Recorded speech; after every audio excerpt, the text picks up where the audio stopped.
Thank you for joining me today. I'm going to be talking about how to get a job. And so I'm going to be going over where to look and what are some of the things you're going to need in order to actually get the job. And I'm also going to have a separate video on interviewing techniques and what you're going to need for that. So let's start with where do you look? Newspapers used to be a thing. They're still out there. Newspapers had a classified section where companies would be able to tell you, hey, we're looking for these kind of people. Come, go ahead and call and apply. Now, the closest thing you have to newspapers is Craigslist. And so you can still look at Craigslist. Craigslist is closer you're going to get to the classified ads that we have in newspapers. And there's other sites similar to that. So where else do you look? Online ads. We have things like local job sites. Your local city or state most likely has websites that you can go to that have the right things for you to look for that are very specific to the city or state that you're in. Other sites I've seen ZipRecruiter work pretty well for some people. I haven't heard about ZipRecruiter in a while, but it's hopefully still out there. Snagajob is neat. Snagajob has a lot of great entry level jobs. So if you're looking to work in a restaurant, if you're looking to work at a movie theater, if you're looking to work at a call center, Snagajob has a lot of those entry level jobs on there. Now, Snagajob has his downsides. I think the biggest downside is you will be getting a lot of emails once you sign up, but it's worth it if you're looking for work. The last one is Indeed.com. Indeed.com is the Google search of jobs, and it's going to give you a very bad problem. That bad problem is you're going to have way too many jobs to look at, but it's better to have lots of opportunities than none at all. The next one is the school you go to. If you're in college or if you're at a special trade school, more than likely they have a career center and they have a job board that you can look at. Now, high schools have small ones. They usually don't have them. However, the school, universities, colleges, trade schools usually have them. So take advantage of the school boards because what they are job listings specific for the school you're attending, and you might even find jobs specific to the major that you were a part of. You can also use agencies. Now, there's agencies out there that can help you find full-time work, and there's agencies out there that at least help you find temporary work. It's better to work somewhere than nowhere at all. So if you're looking for work and you can't find anything, a temp agency might be beneficial, at least get you something going. From there, you got networking. Now, networking, you could do this in person. And how do you do this if you're doing it in person? Now, if you're doing it in person, you walk up to people. You just walk up to people and introduce yourself, get to know people. And you're most likely going to have to create what's called an elevator pitch. An elevator pitch is a little 30-second little spiel about who you are and what you bring to the table. And from there, you might consider things like having a website that people can go to and learn more about you. It might be essentially your online resume, which I'm going to talk about in a little bit. Or you could even have like a networking card, so a nice little business card you can give to people and say, hey, if you ever need anybody that is good with IT work, I'm the person for you. I'm excellent with computers. I'm excellent with technology. I'm the person you need. Here you go. So those are some options on how to do in-person networking. Of course, you could also use the internet. Technically, you could use Facebook, you could use Snapchat, you could use any kind of social media to reach out there. Twitter, Twitter has hashtags, and Twitter has actually hired people through hashtags and people actually contacting the business accounts. Now, they're not intended for that, but people have done it. Now, the last one is LinkedIn. LinkedIn is the Facebook for business professionals. You could still talk to people like you would on Facebook, but LinkedIn is more designed for you to reach out to businesses, reach out to professionals and companies that you might be interested in and ask them questions. You know what? I'm interested in working for your company. Tell me more about it. What can I do if I want to work in this particular department? And so that's where LinkedIn can be of great assistance. When you're looking for work, there are going to be some things you're going to have to create or essentially complete. And this includes job applications, resumes, cover letters, and a references sheet. For all of these, except for references, you got to be aware of keywords. There are keywords that the companies you're going to be applying to look for. And those keywords are in the job description. You look for the job you want to apply for, look at the job description, and use those keywords on your application, your resume, and cover letter. What that does is it helps your resume, job application, etc., go to the top of their list because it's showing that you have what they're looking for. Unfortunately, it's a computer that usually looks through and looks for keywords. So the computer system will scan for certain words, and then if you have those words, it pushes your application up. It's unfortunate. You might have the greatest application out there, but if you're missing those keywords, unfortunately, sometimes it might push you out. Now, job application, there's online and paper. Now, the online version should be easy. However, I will say this. It's been difficult just to find them. When it comes to finding them, sometimes it's as simple as a tab at the top that says careers or jobs. Sometimes it's tucked away at the bottom. And in some cases, I know there's a movie theater locally that does not call it careers or jobs. They call it like cast members or showbiz. It has something else, but at bottom line, it doesn't say careers or jobs. So just sometimes you do have to look for the word they use for jobs or careers, and that way you can then find the job that you're looking for. And that's what's the next task is once you actually go to the site where it shows the jobs that are there, you have to look for a specific job and then just apply for that one. Then the job applications have their own set of problems. Sometimes they time out because they're very intensive, and they might be big. They might overload your browser a little bit, and so you run into a few online issues. And some of them are so long that you have to create an account, and then you think you're done with everything. It's like, no, you just barely create an account. You still have to go through the rest of the system. Some of them have exams, and those exams do one of two things. They either test you on a skill or it's a personality test. So just keep that in mind. The skill ones you can do something about. The personality ones, unfortunately, there's not much you can do. If you don't have the right personality for that job, that test is going to let them know. Those exams aren't really accurate, but it's something companies use to kind of figure out who's the right personality for the job that you're going to be applying for. From there, you got your paper applications. The paper applications, you're going to have to go and pick them up. Some of them you can print online and then fill them out, but most of them you're going to have to go pick them up. So dress up somewhat presentable when you go in to pick them up. Grab yourself 2 of them, because if you make a mistake, you have an extra one. Then hopefully you have good handwriting. If not, find somebody that does have good handwriting and have them help you out with filling it out. Use blue or black ink to fill it out, no pencil. Also, don't ever do an application at the actual place you're going to be applying for, because let's say I'm applying to a pizza place and they have grease on the table. Well, guess what? That grease is getting on your application. It does not look good. Also, if they see you filling it out right there at the table, they're going to think you're not taking it seriously. So you want to make sure you go home, fill it out, take your time, then bring it in. When you bring it in, dress somewhat presentable. Do your best. If you have a polo, wear that. And then when you bring it in, do not give it to anybody who's there. Ask to give it to a manager. If you give it to any person, you run the risk that that person might steal your information. That person might throw it away. They're not supposed to, but those are things that can happen.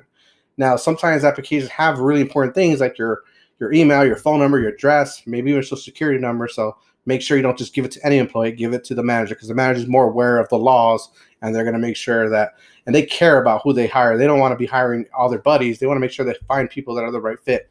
If I'm a cashier, you give it to me, I want my buddies to work there. So that's a problem for you. So you want to make sure you give it to the manager, the person that's actually truly cares about who they're hiring. Resume. What is a resume? It's a snapshot of what you bring to the table. It includes your work experience, includes your skills, any kind of schooling you might have, any kind of certifications, any worthwhile activities that are specific to that job. It includes a lot of things about who you are.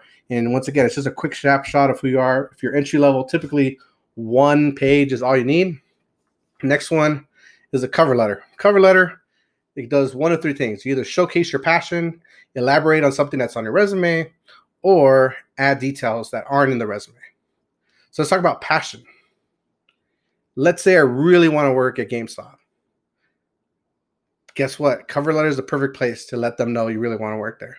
I've been going to GameStop since I was 5 years old. I know every little thing about GameStop. I know about your pricing strategies.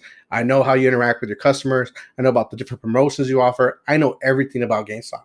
That's what you can write in a letter. You really got to let them know that you're the right fit for that company. Then you move on to what's on your resume. You might have mentioned a cool club you're in. However, that club is just unique to that school you attend, and they have no idea what it is. The cover letter is where you can say, you know what, I'm in this club. This is what we do. And lastly, let's say you have sales skills, but you never had a job. So how do you demonstrate that you have sales skills? Well, when I was a little kid, I started a lemonade stand, and guess what? I made over $400 a week selling lemonade. You know what? I was on the football team, and I sold little discount cards. I sold chocolates. I sold cookies. You name it, I sold it. And I was the best. Then you move on to, what about cooking? I want to get a job as a cook. No, I love cooking. I'd be a perfect fit. You want to know why? I cook for 8 people every single day. I have 8 members in my family, and I'm the one that cooks for all of them. I know all about food safety. I know all about food preparation. I know about food temperatures. I am the right fit for the job. That's what the cover letter does. And only about 10% of people do cover letters. So make sure you do it, because that's going to give you a big edge. Lastly, the references, that's a sheet. That's an extra sheet that goes after the resume cover letter. It's the last thing that you're going to have. Not really necessary to have an actual sheet, but always have it available, because they're going to want to know who's going to vouch for you. Now, the best people to have is a prior boss or coworker, but you can also use a teacher or coach. Don't use your parents, don't use family members unless you actually truly work with them. And if they happen to have a different last name, that's better because it makes it seem like it's not biased. So definitely use your references to your advantage. Find people that are willing to vouch for you. Make sure you let them know, one, that they're going to be your reference, and two, what kind of jobs you're applying for. So when they get a phone call, they know, oh yeah, I know about John. John is the best person for this job. John does this, John does that. He's the perfect fit for the kind of job that he's looking for. So what does the job hiring process look like? If it's your first job or you're applying at a fast food place or a retail store, more than likely it might be as simple as your application, an interview, and you're done. However, in some cases, it might be an application, they'll call you in, and it's not even an interview. It's basically them telling you got the job, this is uniform, you're going to work on this date. Simple as that. Now, once you move up, you're going to get a longer process. So, for instance, you might get a phone screening. Phone screening is when they'll call you and they'll ask you a few questions. It might be as simple as just clarifying some things that are on your resume, clarifying some things that are on your job application, and ask you things like, hey, you know what? It says here you speak Spanish. Can you demonstrate your ability to speak Spanish? It says here you know a lot about customer service. Can you give me an example of places where you've been able to demonstrate that? And so that's what the phone screen interview does. It essentially weeds out a bunch of people, and then you get your job interview. The bigger companies will have a second or even a third job interview. And what those are done for is to help weed out people. Usually they might have about 100 people applying. And what they'll do is they'll have a group called the Human Resource Department. They'll go through the applications. They'll do the screening interview. They'll do the first round of job interviews. And the second and third most likely would go to the actual department that's going to be doing the hiring. So if you're interested in working in the assembly line, the assembly line manager is going to come up and they're going to do the interview for you for the second and third round. Throughout this process, more than likely they're doing a background check. And once you've done all your interviews and your background check is good, then they go ahead and they do a job offer. They call you and they say, you know what, you've gone through the screening, you've done the interviews, you're the right fit for our job. We'd like to offer you this position. When they do the job offer, they most likely will let you know about how much you're going to be making, what hours you're going to have, all of those details. And at that point, you make a decision if you want the job or not. If you get a job interview, please know that this means that they want you. At this point, you're probably one of the last group of people that the company wants. So if you get a job interview, keep in mind that they want you, that you're someone who's at the top of their list. At this point, just stay confident, know that you're at the top of the list. They wouldn't give you a job interview if they didn't think you were somebody that would be beneficial to the company. So go into that interview with that extra confidence. Some interview tips: have all your materials ready, particularly the resume and the cover letter.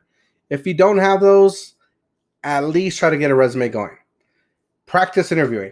Very simple. Get in front of a mirror, ask yourself some questions, practice with common interview questions. If possible, work with someone who's a friend, family member, anybody who can to get that practice with other people. It does not matter who that person is.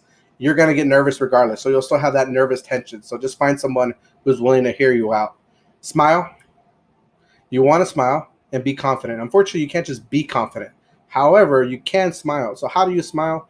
Make sure you make a smile and hold it for about 2 minutes. What I like to do is make a smile and play a favorite song, not a very long one, a short one, about 2 to 3 minutes. Listen to it, hold my smile the entire time, and then give myself a break and do it maybe 2 more times. And I do that for a couple days during the whole interview process. If I'm going to do job searches, I do that quite a bit. And what that does is it helps create a natural smile versus just like a forced smile when you're actually going in. When you go in, you'll just have a natural smile. Firm handshake. The web of right here between your thumb and your index finger should attach to theirs. Press firmly, but not too tight. You want to give a nice little firm pump as you're shaking. However, do not squeeze it. Do not crush it. Don't do one of these where you give someone a little limp hand. You want to make sure you give a nice firm handshake. That says a lot about who you are.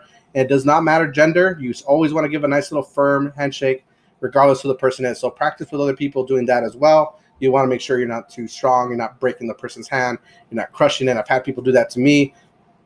So do your best. It's always the guys. The guys sometimes want to do this. I interact with a lot of youth out there, and they oftentimes want to try to break my hand. It's like, come on.